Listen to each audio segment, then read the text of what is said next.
Welcome to this second of two webinars focusing on the impact of COVID-19 on Africa and European Union migration. My name is Jesper Bjarnesen. I'm a senior researcher at the Nordic Africa Institute, and it is my great pleasure to welcome you to this webinar today. I imagine that some of you are braving the cool weather of the Southern Hemisphere, and others of you are trying to resist the temptation of being outside in the European summer. So I'm very grateful to see you all here. This is the second of two webinar series co-organized by the Nordic Africa Institute and the Institute for Pan-African Thought and Conversation at the University of Johannesburg.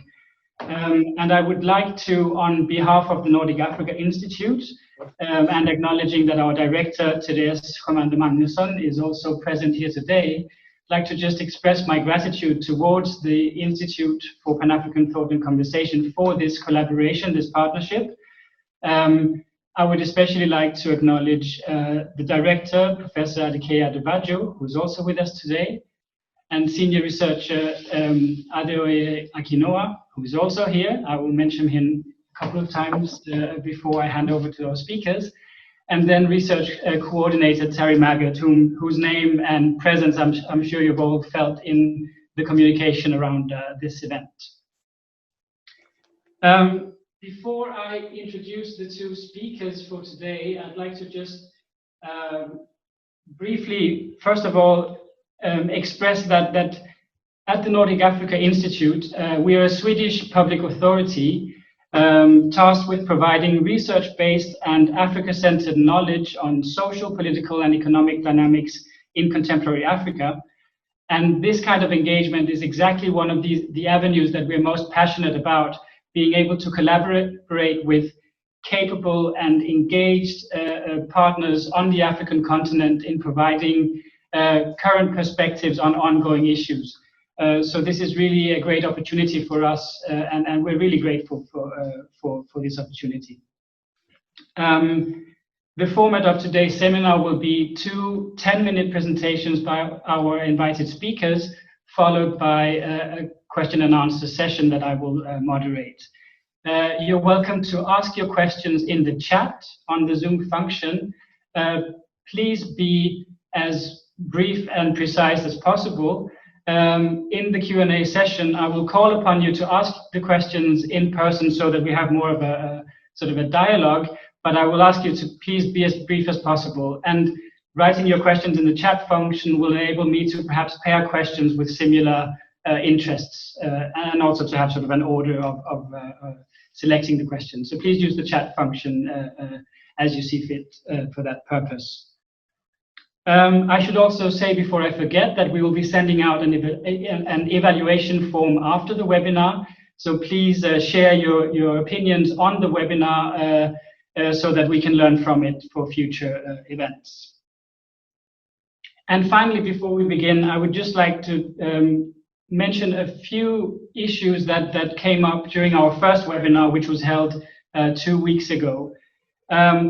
At that event, the two speakers were Dr. Ahmed Bouré and Dr. Franziska Sanka, and the recording of that webinar is available on the website of both the Institute for Pan-African Thought and Conversation and the Nordic Africa Institute. So please have a look if you were not present. I know that some of you are coming back for more, as it were. The theme of the first seminar was an overall look at the impact of the pandemic on EU-Africa relations around migration governance.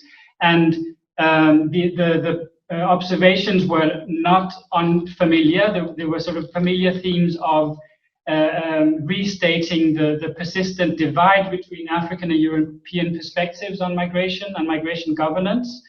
There was the observation that somewhat paradoxically, while these two sides are obviously not unified or internally coherent, there is a tendency for the African Union to be sort of the main platform for articulating African positions in negotiations on migration governance, but that that position has been the weaker in that relationship historically and even today.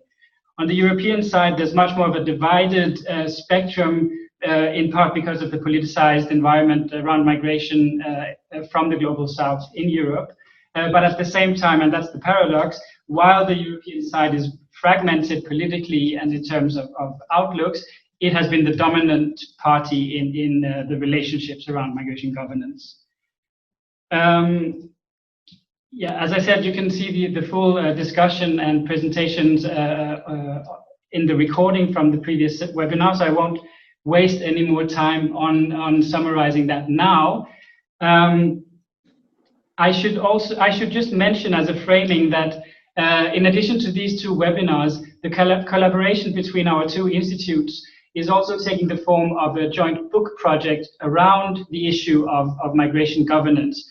The provisional title is Worlds Apart, African and European Perspectives on Migration, and both the invited speakers are contributors to that book. Unfortunately, Ms. Ahuna Isiakonwa, who is the Regional Director and Assistant Secretary General for the UN Development Programme, Regional Bureau for Africa, was prevented at the last minute from joining us, but we are very happy to welcome her replacement, as it were. Ms. Isiakonwa is providing a chapter for our book project, as is our second speaker, Ananol. I'll introduce them both a bit further shortly. But again, I want to acknowledge the collaboration with the Institute for Pan-African Thought and Conversation, and especially my co-editor on this book project, Dr. Adeoye Akinola. So thank you very much for that, Oye. It's good to see you virtually again. I hope you will all be interested in following this book project as it develops. All right, without any further ado, let me invite our first speaker. So to replace Ms. Isiakonwa, we are very happy and grateful to have Dr. Joy Kategekwa. I'm really sorry if I pronounced that wrong. With us today, she is the Strategic Advisor to the Regional Director and Assistant Secretary General at the Bureau for Africa for the UNDP in New York. So thank you very much for coming at such a short notice. And I will invite you to give us the first presentation, 10 minutes. Please, the floor is yours. Thank you very much indeed, Jasper, for the kind introduction. And again, apologies that Ahuna, the Assistant Secretary General, could not be with us today. So I have 10 minutes to sort of start the conversation, and you've asked us to focus our remarks on the impact of COVID-19 on Africa-EU migration with a reflection on the UN Global Compact. And as we know, the UN Global Compact is that piece, that framework to which the community of nations have committed themselves to be guided by on migration governance. And I think it's important to sort of contextualize that we're really talking about safe, orderly, regular migration as the aspiration, the frame for the Global Compact. So my remarks will have three broad themes. One is the status of COVID in Africa. The second is what we see as the EU response. And the third is how we could move towards the aspirations of the Global Compact. And so let's start with COVID in Africa. I think it's accurate to say that Africa is not the epicenter of the COVID-19 pandemic. We say this because, well, you know, as of yesterday, 25th June, you have about 340,000 confirmed cases, which represent about 3.6 of the global confirmed cases. Africa's fatality rate, 2.6, which is half the global average. The average is 5.1. And so you see that Africa is really not the epicenter on the epidemiological angle of the pandemic. But it is certainly of grave concern when we talk about the socioeconomic impact, because the socioeconomic impact arrived well before perhaps the first recorded case of COVID-19, when we think about what it has done to jobs and livelihoods. And here it is really about the combined impact of a decrease in demand of African exports on the one hand, and a disruption in supply chains that has made it difficult to have essential imports on the continent. And this has had an impact on livelihoods on the continent. Another important sort of effect we already see is this question of remittances, because we know that portion of migrants' income that is sent home is critical. In a sense, it is perhaps the social safety net for many African families, remittances. And we've grown to see a lot of analysis that talks about the important role remittances play vis-a-vis ODA, for example. And when you have crashes down in remittance flows, the World Bank predicts that in 2020, Africa's remittances will reduce by 23.1%, reaching 37 billion from 48 billion. And those numbers are important because what they tell us is a reduced source of safety nets in a situation where these countries also don't have social protection. And so that, in a sense, is a way to frame it. And so in terms of summarizing what this impact really is of COVID-19 in Africa, one, it is not the epicenter. Two, the socioeconomic impact is biting hard. And third, the impact of COVID-19 in Europe is having an impact on Africa directly. And now I'll talk about the response in Europe. And so when you think about the number of migrants, African migrants in Europe, the numbers vary. Some estimates point to about 5 million. But IOM also tells us that those that are not regular, the irregular migrants, would be in the range of a similar number. So 5 million as well. And so we're really talking about a substantial number of people called migrants in Europe. And we fear that what COVID-19 is doing is that it's going to impact on the relations between Africa and Europe, especially also those who are fleeing political persecution. Why do we say that? Let's look then at what the EU response has been. So a number of European countries, for example, Italy and for example, Austria, we seem to see a move towards tighter policies, hardened policies around migration, immigration in the wake of COVID-19. Issues around stopping vessels carrying migrants from docking at European ports. And some have also gone to say that their ports are no longer, their harbors are no longer safe places for migrants to land. Now, of course, what that means, it's a bit of a continuation in a trend that we have seen before, but it certainly says that there is a hardening of policies around migration, immigration in the wake of COVID-19. I think there have been press reports also about Africans sort of ostracized, maligned as carrying more the disease. And so we see a lot of tendencies that are worrying. Research from ECDPM is also telling us that, some of the responses, especially the harsh ones, could end up being counterproductive, pushing migrants further underground. Further underground meaning more exposure to the disease. But when you think about a fragment of the migrants, which are refugees and irregular migrants, you see that they're being pushed into perhaps a much more precarious situation. But I think it's also important to note that many are losing jobs, as we've said, the impact on remittances. And it's also critical there to say that in spite of the perceived problem with migrants and the hardening of positions against migrants, they are in fact playing a role as part of the solution. I think many know the statistics around how most of the health essential workers would in one way or the other be migrants. And so the World Bank, in its spring edition of 2020, in its World Economic Outlook, it documents how immigrants in advanced economies increase output and productivity, both in the short and medium term. And they have statistics there where they say that a 1% point increase in the inflow of immigrants relative to total employment could have increased output by almost 1% by the 5th year. The Secretary General of the United Nations, also in his messaging around the protection of migrants in the COVID-19 context, has just released a policy brief on people on the move and COVID-19. And there he highlights a sort of three-dimensional crisis, a triple crisis on health, on socioeconomic impact, and on the protection crisis. We see in that policy brief his message around skyrocketing xenophobia, racism, stigmatization. And then there we see also further concern that the already precarious situation of women and girls gets further complicated. And because we know most migration takes place in Africa, it's important to look at what the numbers tell us about Africa. And so IOM has been tracking this.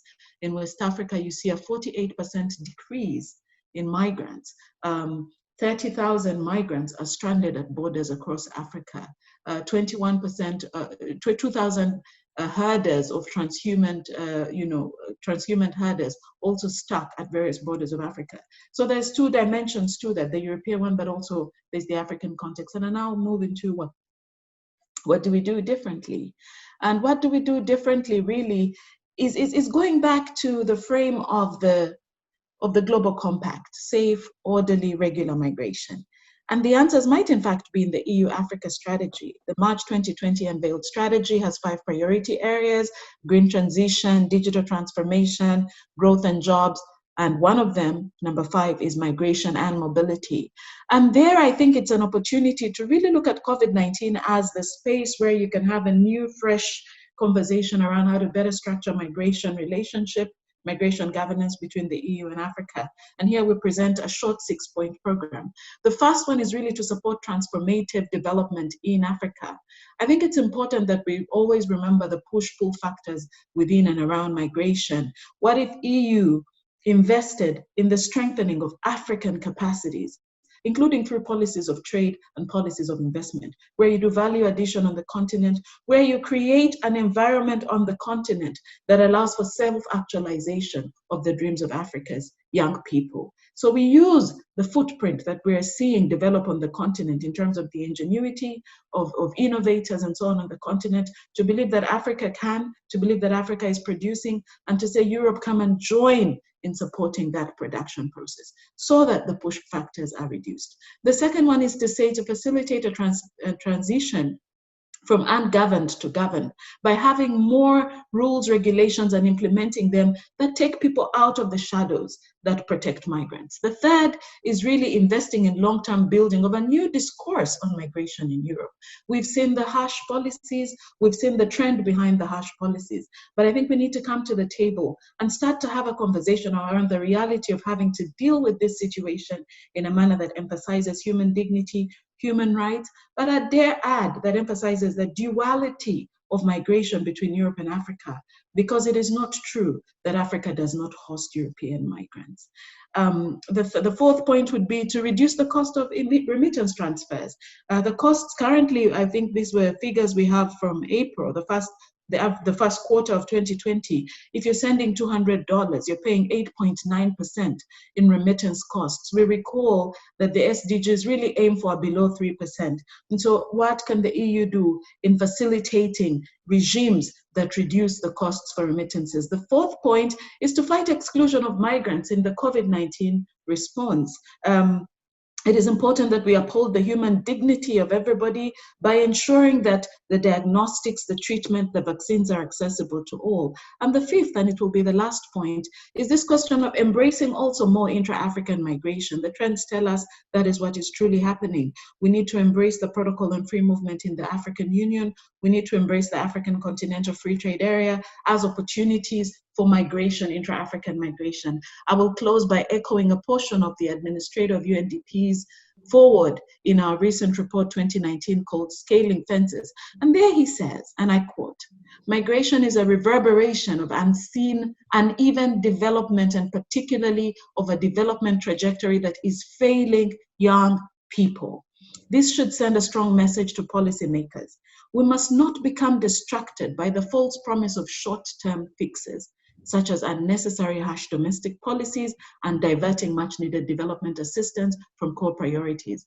Doing so may only serve to further circumscribe the ambitions of young Africans instead of fostering and harnessing their potential as an engine of transformative change." So thank you very much for your kind attention, and I look forward to the discussion. Thank you for that very concise and informative presentation. I think that overall, one of the messages I take from it is that there is already in the Global Compact for safe, orderly and regular migration, and in some of the negotiations around the joint EU-Africa strategy, there is sort of food for, or the substance we need for a more productive and open-ended and holistic approach to migration governance. So many of the facets are already there, and it's kind of to me a reminder that the pandemic should not set us back in the gains already achieved. I should have said, and I'm glad that you began by reminding us that this particular webinar is focused on the impact of the pandemic on the Global Compact for Safe, Orderly and Regular Migration. So thank you for being so explicit and clear about that.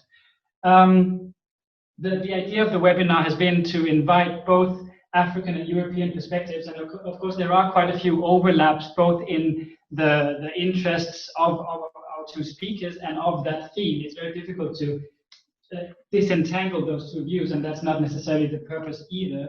But I'd like to invite our second speaker to add perhaps the intention was to add a European or Europe-focused perspective, but I'm sure that there will be sort of an equal entanglement of the African and European perspectives to some extent, but I still think that's a very valuable contribution. So I'd like to invite Anna Noll, who's the head of the migration program at the European Center for Development Policy Management in Maastricht in the Netherlands, to give us the next 10 minutes of inputs for this reflection. Welcome, Anna.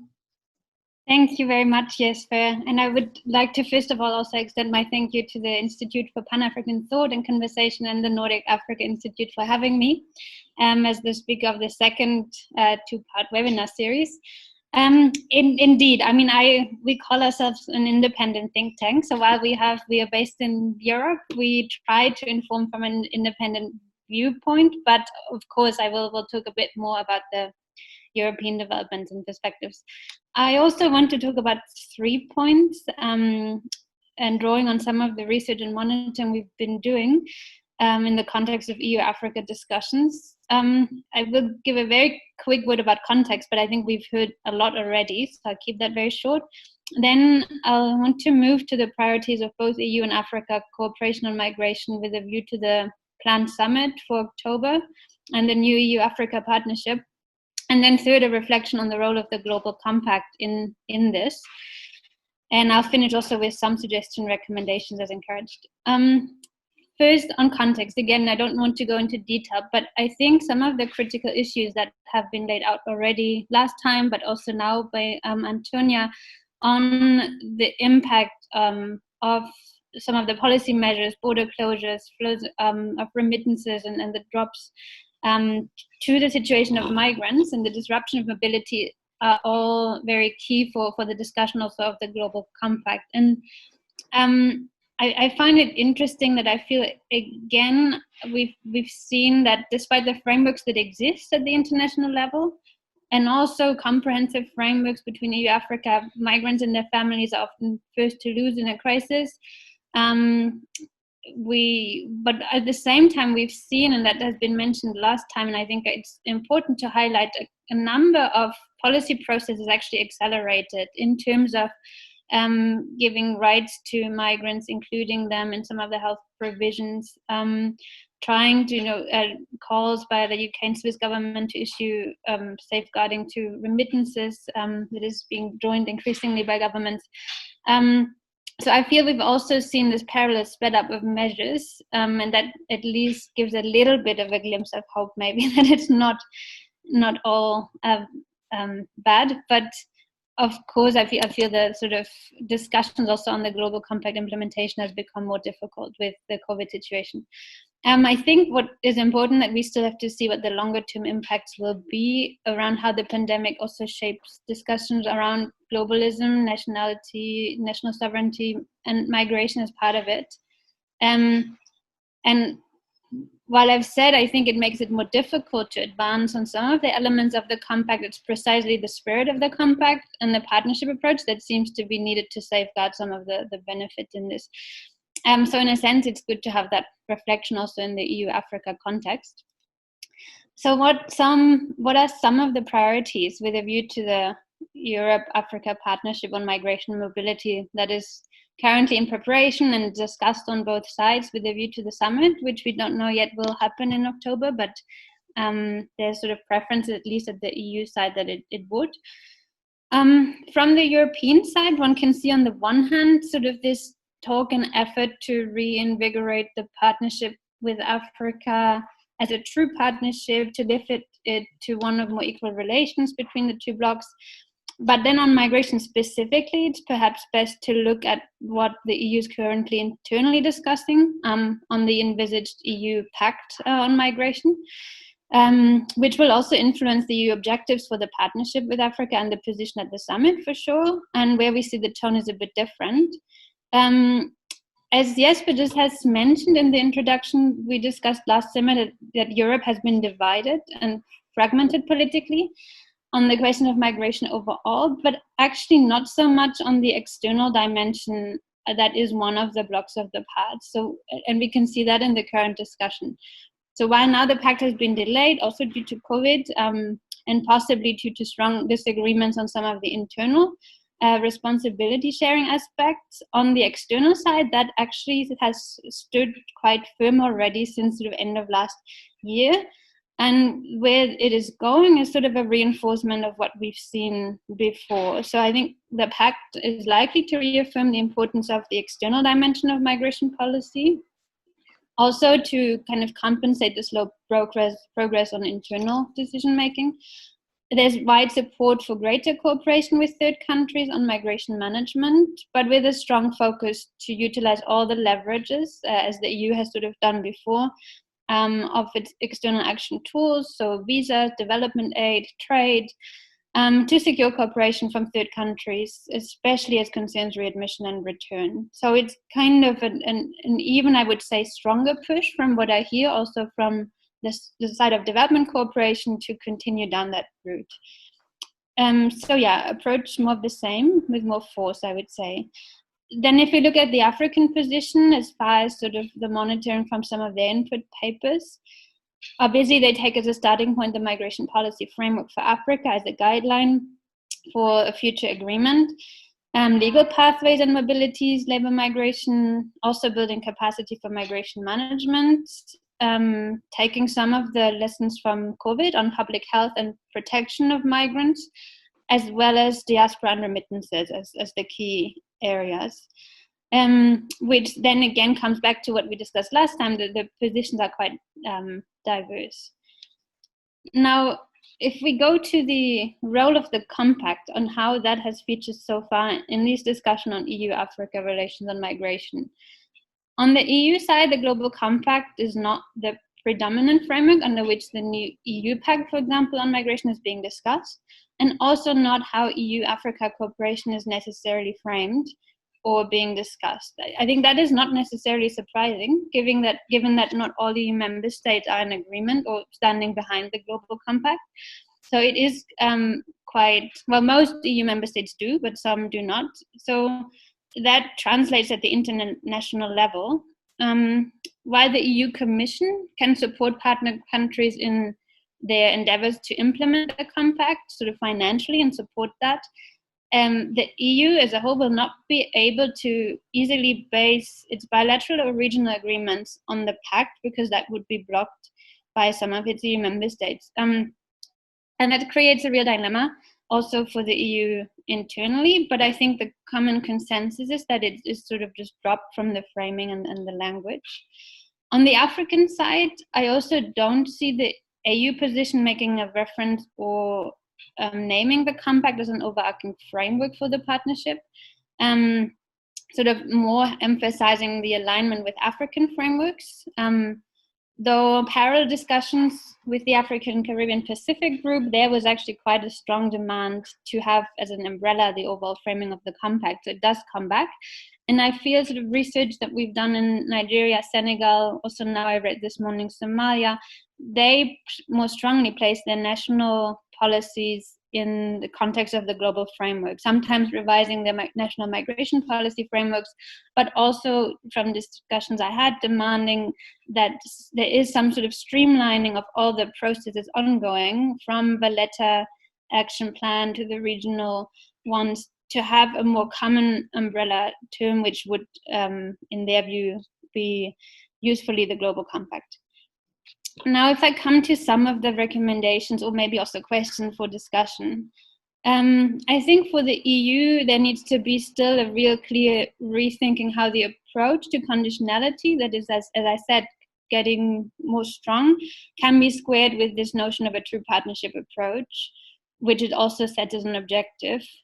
And I think for African counterpart, it also a question of what that means, because it's much more of a transactional approach, whereas the African governments so far have also reacted in the same way, saying, okay, if there's no progress on legal migration, why should we cooperate otherwise? So it just kind of reinforces. So I think for both sides, there is sort of still a lot of work to figure out what it means to have a true partnership. And if we define partnership as also meaning compromise, sort of where that middle ground actually lies, where both are prepared to make concessions on the strong interest of either part, and we're not. So I feel right now it's a reiteration of strong interests that does not necessarily come together. And so there is still some month until the summit that I hope there's some more work on this. It surely, in my view, needs to include a more balanced approach beyond sort of the control and restrictions, including mobility partnerships, safeguarding also now with the COVID situation for mechanisms that work in crisis, that possibly integrate some of the health screening, testing, tracing of migrants. As we've seen, mobility does play a factor in also transmit some of the virus across borders. So to safeguard the mobility and migration part, there is, I think, where also some cooperation can take place to build these systems jointly. I feel there needs to be some learning on existing mobility schemes that exist. For example, bilaterally, one I've looked at was Spain and Senegal, where there seems to be a need to much more closely link them to also training, employment, and recruitment. So, because some of the negative experience that we had, and I think where there's now trying to be improvements to be made, aligned around the fact of a mismatch between sort of the expectations on the training or human resource part and the recruitment, leading to example for very low return numbers, for some dissatisfaction of companies. So I think that would be usefully be included in a mobility partnership. And I'll keep it short because I'm almost at the end of my time. I also feel there needs to be some sort of question on the follow-up and the process of the Africa-Europe partnership, and that's my last point. There's now, again, thinking of having a more permanent dialogue structure to advance the partnership that comes out of this summit, hopefully, with the AU-EU involved, a continent-to-continent discussion, but also with member states. And we know from the JAS, the Joint Africa-EU strategy in the past, that did have a mobility, migration and employment component, that one of the issues was that the EU and the African Union discussed, but the member states on both sides were not involved. And that's a problem because with migration, you have a lot of the competences where actual progress can be made at the national level. So I think that needs to be a real effort to include this in the cooperation and the follow-up, even if it's only some member states on both sides that do have a strong interest. But I think that has to be part of the approach, rather than to not have it sort of a summit-to-summit statement as it was in the past.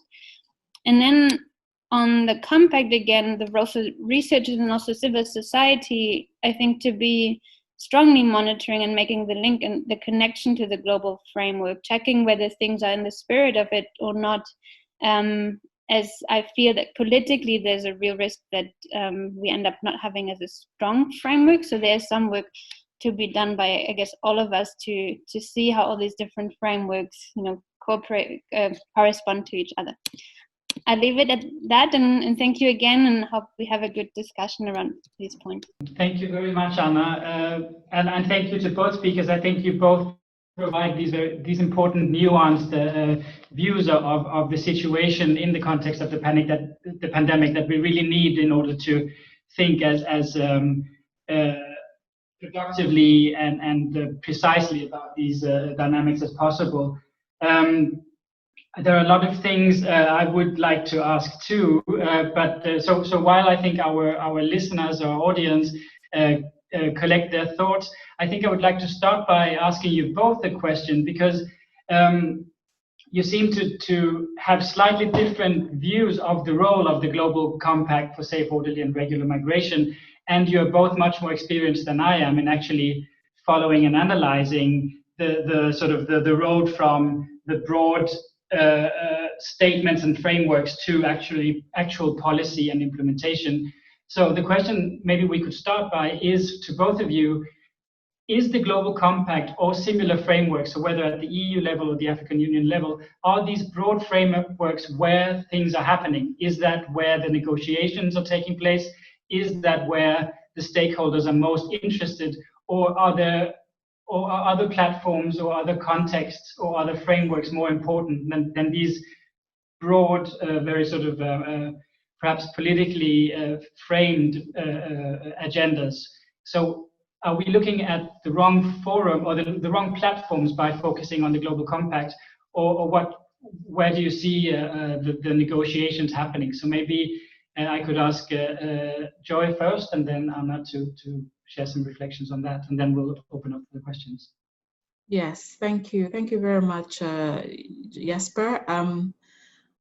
The Global Compact on Safe, Orderly, and Regular Migration is a critical policy document. It's a critical global framework because, as I said at the start, it is where the members of the United Nations have come together to agree on how they will do migration governance, in migration in all of its forms, in a sense, migration governance, how they will manage the safe, orderly, regular movement of people. I think its ideals are important because at the core of that is the respect for human dignity, the respect and acknowledgement of migration as part of a solution, and how it contributes importantly to families, to economies, and so on and so forth. But it is where it is, which is this global framework, setting an aspiration. What is needed then, of course, is for countries, regions to take it down and use its thinking in framing how it is that they govern migration. And so when you look at parallels in Africa, I think that you would be looking at aspirations of that in some of the important protocols that are coming out of the continent. For example, the Protocol on Free Movement of the African Union, which is a critical one because it builds on sub-regional advancements that have always looked at the level of sub-regional, a rights-based approach to movement. You have a right to move, to establish, to reside, and so on and so forth. So that protocol is critical because then it gets into the way of creating opportunities for people to move at the table, not under the table, and to facilitate that movement. Another important instrument at the continental level is the African Union Continental Free Trade Area, which has a protocol on trade in services, an existing protocol that entered into force as the entire agreement came into force. And as we spoke at the first webinar, there is important sort of inroads there for people to move across a range of services sector, professional services, business services, tourism, transport, finance related, and so on. And so I feel that the more we use those sort of solutions that naturally must come from the ground while bringing to life the aspirations of the Global Compact, the better. I would end my comments there by saying, ultimately the solution at the global level remains that compact, because as we're seeing, COVID has affected all countries in different ways. We're going to see much more push factors if we see those as a response to challenges in opportunities at home, in what your economies can give you, in how far your dreams can be attained in your jurisdiction. We're going to have to see more migration as COVID sort of subsides because the push factors have increased. And therefore, we must remain guided by this framework, this governance framework that promotes safety, order, and regular migration. Thank you. Thank you. Anna, what's your view on this? Yes, first of all, I want to clarify that I'm completely with Antonia that it's a critical global framework and that ideals are important, and ideally we would follow it. And I would hope that EU member states would be more united around it. But unfortunately, what I was mentioning is that politically this is not the case. And I think we've seen this very clear with COVID-19 measures if we look at the Greek-Turkish border, if we look at somehow EU member states have also limited the assessment of asylum requests, and yes, under the cover of COVID-19, but I don't think that was necessarily with a view or in the spirit of the Global Compact. But even before that, I felt, looking at some individual EU member state policies that actually had sort of signed up to the compact, I felt that some of these are not in line or in the spirit. And it's also a bit difficult because some of the language of the compact is broad, so you kind of stay with the spirit and what is allowed and what isn't. But I feel in Europe we're not there yet, and I also don't feel it. I think some EU member states are fully behind, and at the global level they champion it. That's not what I want to say, but in the EU discussions, it doesn't appear in the statements or when there's discussions on the EU-Africa partnership. Again, also because some EU member states would just block these joint positions, so there is no joint common position. And it's a question of whether that we'd be overcoming. But I think in that situation politically, what the best we can do is sort of point out and highlight when some things are actually not in the spirit, and when there could be also then push from the African side to make sure it is. Yeah. All right. Thank you very much. We have a couple of questions already, so please, for the audience, please ask your questions. We're very happy to include you in this conversation. I'll take two questions now and then let the speakers answer. So we had a question from Dedovic about skills mobility partnerships. So my name is Tanja Dedovic, and I actually work for the International Organization for Migration. And I really thoroughly enjoyed this very good presentation of Joy on the UN, on the Global Compact on migration. Likewise, I thought that the analysis of the positions of the EU versus the African Union member states on the GCM by Anne Knoll was really interesting. I just wanted to maybe highlight this whole concept of skills mobility partnerships a little bit more, and maybe the potential role of these skills mobility partnerships in, for example, also the EU-AU partnership. What we see as IOM is that, like Anna also was saying, there are very different positions within the EU when it comes to mobility schemes.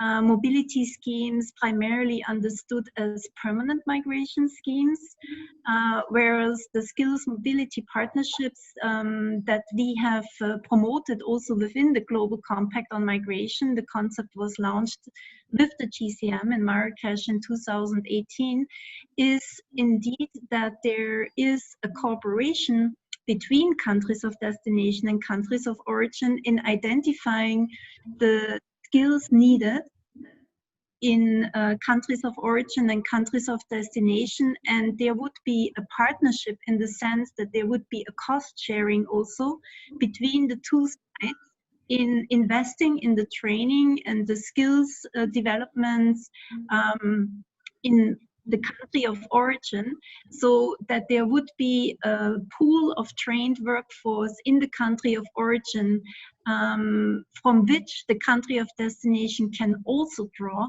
but that would primarily also benefit the country of origin as a whole, because it would increase the skills and the productivity in the countries of origin. We believe that this concept of skills mobility partnerships could be quite important both for intra-continental labor mobility, as Joy was mentioning, in facilitating the movement, the free movement, and even more so the free trade of services and goods. Something that we are also working on with the EUC at the continental level in the Joint Labour Migration Programme, but also between the AU and the EU. So there is a first such flagship project, let's say, between North Africa and Germany, where the idea of this mobility. So we can include other questions also, please. Yes, this is the end. So I just wanted to point out that there is a first such flagship project where the EU, in the framework of this migration pact and under the EU Trust Fund, is implementing such a project to test mobility schemes.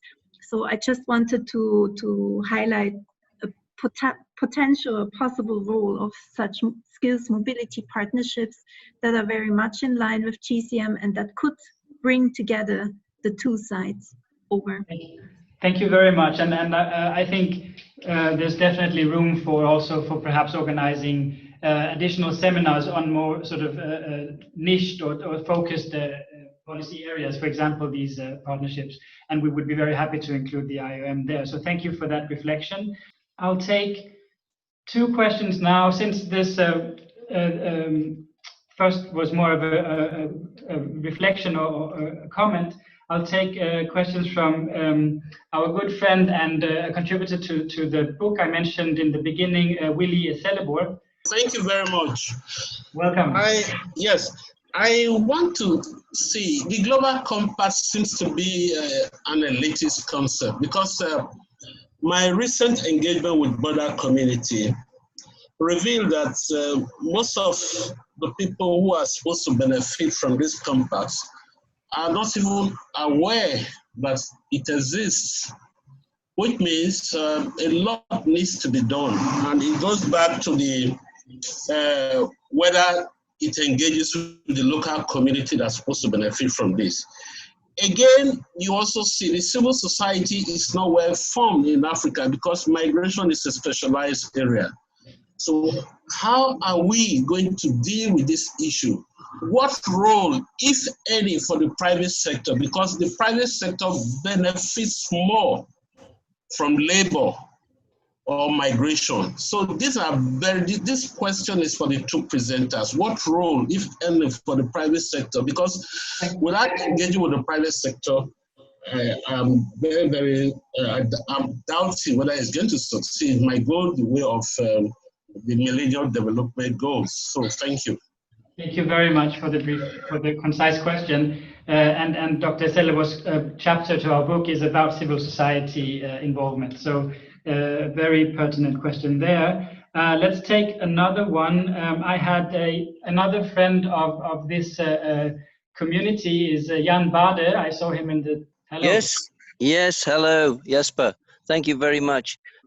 Just a small comment from my side. I hear many people talking about the options and possibilities of legal migration, which I think is great. But from the EU policy side, the EU worries about irregular migration. So I always look for possibilities to have this exchange between irregular migration, limiting irregular migration from Africa to Europe in exchange for more options for legal migration. And I would like to hear more about how people see those options and whether also the African countries are prepared to limit irregular migration. Thank you. Thank you very much. I think I'll take one last question and then I'll allow the speakers to reflect on what we've heard so far. If that's okay with the speakers, can you manage another? Yeah, okay. So a final question for this round, Abdul Karim Ilgoni. Yes, my brief question is thank you very much. Actually, I have noticed in South Africa during the last the lockdown that so many of the economic migrants have informed us that it would have been better for them if they were in their country. And this has come from so many professionals, which I believe might have some impact on the economic migrants moving forward. They will ask themselves questions before they leave. So I'm just asking, are we going to do some research on this, use it to inform people and reduce irregular migration and push towards legal migration, as Jan has just mentioned? Can that be possible? All right. Thank you very much. So let's hear from the two speakers, just any reflections you have on the issues brought up so far. I should also just say that Anne Pakoa Tao's reflections are now available in the chat. I'm sorry for the technical issues, Anne. The speakers you don't have to address that now, but just for everyone to see, there's a reflection there and a question in the chat. But please, let's hear from Joy first. What are your reactions to the issues raised by the audience so far. Thank you very much, Jesper. Thank you very much for all of the questions. I think they really raise the systemic issues around a conversation on migration and the options within various disciplines that can contribute to facilitating safe and orderly migration. And then they also raise this elephant in the room question around irregularity. So let's start with the lady from IOM. I think that she really gave us those options. I think it's important to think about the Global Compact as setting the important governance framework, but then leaving it really for the domestication in processes, migration itself being a cross-border matter. So leaving it within the relations of states to be informed and inspired by the aspirations and the commitments of the Global Compact, to then have migration governance regimes that protect people, that promote safety, that promote regularity. And I like very much the point she made around the temporary mobility movement, because I think every migrant typically wants to stay home if home can fulfill their dreams. And every migrant would like to go and have opportunities where they are, but have the opportunity to go back home. They miss their families, they work for their families. This is the notion of remittances. And so very much the circularity in mobility is critical as part of the solutions, because then you get out of this permanent structure which threatens people and get more into building temporary movement. There are interesting regimes in the trade landscape, the landscape from ICAM, which can give answers to this. The EU itself has made a series of commitments for trade liberalization in sectors which require people to move to provide those services. The problem is that these commitments have been largely, typically limited to very highly skilled professionals. How do we democratize that space? By bringing in a broad range of who typically call irregular migrants type people to produce, to supply services in these areas. And I think these are the ideas, part of which IOM was talking about, but I just wanted to plant the role of the World Trade Organization there, the role of the African Continental Free Trade in those areas. The second point I'd like to talk about is the elitist concept. I think it's a fair comment. We are sort of constrained by the construct of international relations and how you develop norms and how you develop treaties. You have to start somewhere. But I think it's the work then of countries, of sub-regional institutions, to really democratize this knowledge and make it available to everybody. Let's recall that Africa has gone much, much further than any of these regimes would be talking about. When we talk about ECOWAS, when we talk about the African Union, when we talk about the East African Community, we're talking about a rights-based approach. As a Ugandan, I can go and reside and settle and establish in Kenya. These are replicated across various sub-regional contexts in Africa. How do we make sure that these ideas are known to people so that people are empowered? And I think it's important, the point, to break from elitist and bring it down to the people. The third point is this question around how do you create new opportunities? I think you create new opportunities for regular migration by ensuring that the push factors are curtailed. People should move because they want to move. People shouldn't be forced to move. And this is why we were proposing some of these ideas around how do you use trade and investment? How do you use enterprise support? How do you use empowerment programs to create those opportunities for people to find and fulfill their dreams at home? There is a role for investing in people, and I think COVID-19 gives us an excellent opportunity for a new development type strategy, development 2.0, that has people at the heart. Because when people can self-actualize, they will move, but they will move for different reasons. And then, of course, the question of protection is critical. The stories, the life experience of irregular migrants are concerning. And I think this is precisely why you have the Global Compact, because it spotlights the challenges of there by insisting on safety, by insisting on order, by insisting on regularity. The final point I will make is that migration is with us. It has been with us from the beginning, and it will remain with us. Migration is a force for good.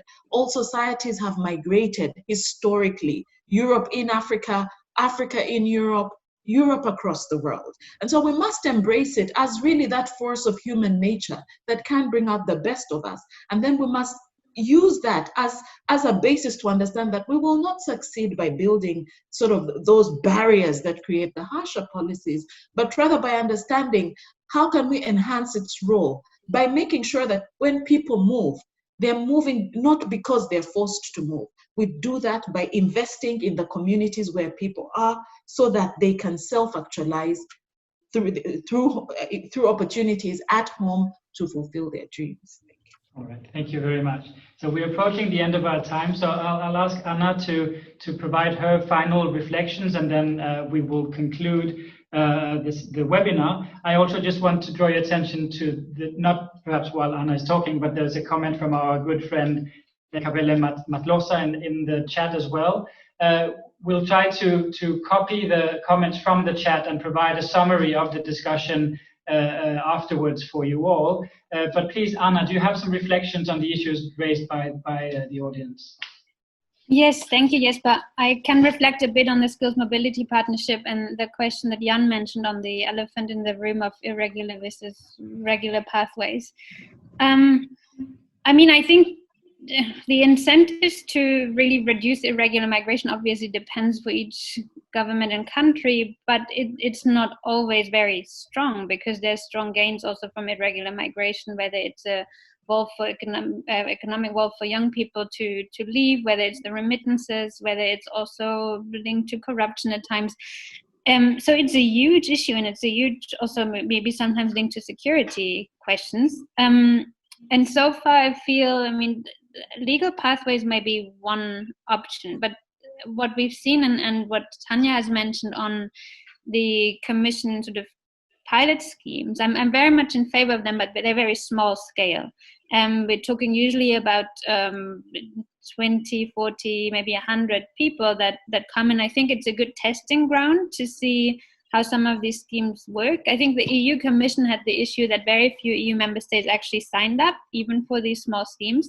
They're quite expensive for now, but it's okay to test and then maybe learn from it. And the hope is that you can have useful outputs that can then be scaled up. Then I think there's two questions on that. Does that help to reduce irregular migration? One, through channeling some of the people that may have migrated irregularly through these. Then again, that needs to be at a large scale to actually be meaningful. But I also doubt that for all countries where we do see irregular migration, the jobs that are actually needed in Europe really match. So then again, that point I made before, that in a long-term partnership, this will need to be integrated with the education and the labor market sort of matching component for those economies where it's viable.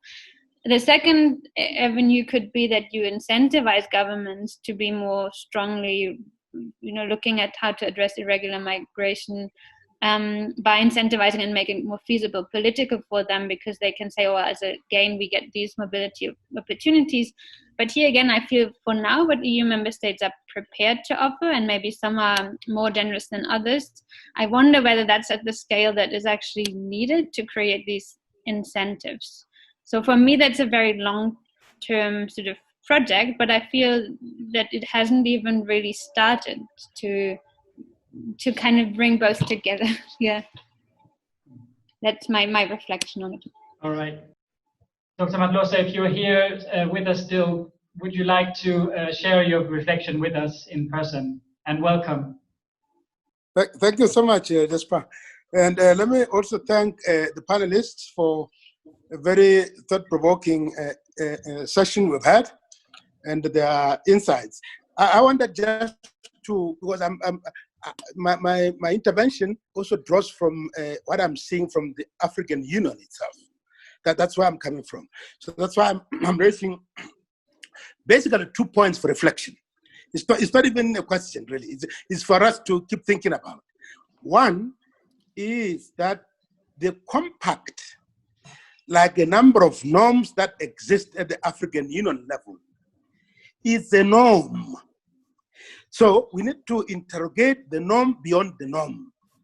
To what extent is this norm becoming practice in changing the lives of migrants for the better? So that's the key question, because we need to address the gap between norm entrepreneurship and norm implementation. For example, in the context of COVID-19 now, as we speak in this seminar, we're seeing intensification of racism against African migrants all over the place. Right? We're seeing xenophobia intensifying. We're seeing stigma. Now, that is why I'm saying we need to also interrogate the compact vis-a-vis the lived experience of migrants. That's number one, Chair. Number two, lastly, it links to the point that another colleague raised about elitism. But I'm putting it in a different context to say, besides this being elitist, we are also discussing a state-centric project. It is driven by states, members of the UN, the same as it will be. Some of these norms are driven by the members of the African Union in Addis. Now, the question is, how do we then make sure that we have the fuller picture in our discussion, such that we are not only talking about the compact, but we're also talking about how non-state actors are interrogating the compact itself and making it a lived experience. So, for example, the involvement of migrants themselves in the actualization of the compact, but also civil society and think tanks interrogating what this means for Africa. That's just the thought, Chair. Thank you so much. And thanks, Ade. Thank you very much, Dr. Madlosa. Good to hear from you, and thank you for your reflections. We will certainly bring them with us. Unfortunately, we have run out of time, so we have to wrap up now. I see there are a few unanswered questions coming in, but we will try to take them on board in our reflections, and I'll just pass the word on very shortly to my colleague, Dr. Akinola, to perhaps also mention some of the expected outputs from these webinars. I just want to thank you all for participating, especially our two excellent speakers. I think that it is clear that migration as a policy area reaches from the very broad idealism at global and regional levels to the very pragmatic policy implementation levels, and is, as we all know, is a hotly debated and intensely felt subject for many stakeholders. So it is always interesting to engage in these discussions that span the broad ideological scopes and the sort of the nitty-gritty of what to actually do to move forward on these issues. So thank you very much for that and for the audience's comments and questions. I will hand over now to my so far a long-distance friend and collaborator, the co-editor of the book I mentioned in the beginning, Dr. Akinola, to send us off from today. So thank you very much. Thank you, Jesper, for your role in moderating this event. I thank you also for permitting me and giving me the opportunity to appreciate everyone present with us today, particularly our two speakers, Dr. Joy and Ms. Ananol. Thank you for the engaging conversation you have with us. And to our guests, our special two directors who have done everything to make today's event possible. Thank you so much. To the University of Johannesburg Library, those officials that have done everything to also make today possible. Thank you very much. Please, may I quickly remind you that we will send out an evaluation form, please. Please kindly, quickly, and promptly attend to this and send it back to us.